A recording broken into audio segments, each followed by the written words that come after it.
जा जहार जाई अब तुहसे कोही का,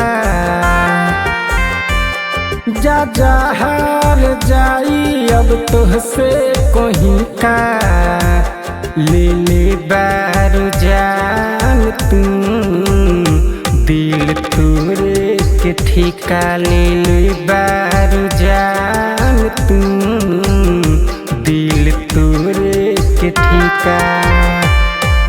जिंदगी के हमारा तू रंग कोइलू फीका, ले ले बारू जान तू दिल तोरे के ठिका, ले ले बारू जान तू दिल तोरे के ठिका।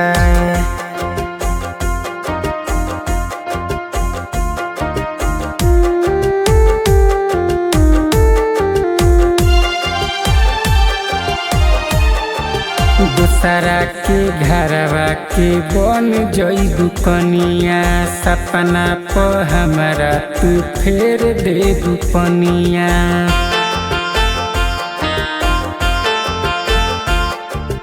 दूसरा के घरवा के बन जइबू कनिया, सपना प हमरा तू फेर देबू पनिया।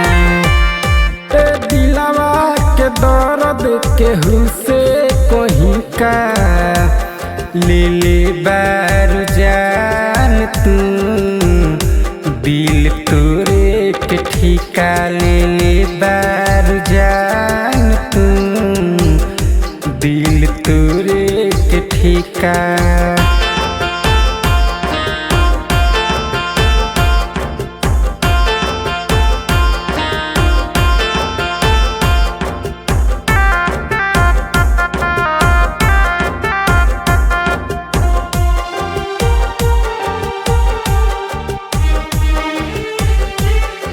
रो रो के कटी हमार रोज रतिया, याद आई बड़ी उ प्यार वाला बतिया।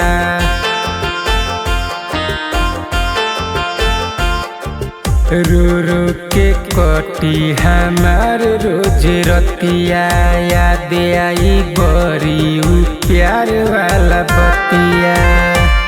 तू दोसरे के नमवा के कले बुटिका, ले ले बारू जान तू दिल तोरे के ठिका, ले ले बारू जान तू दिल तोरे के ठिका।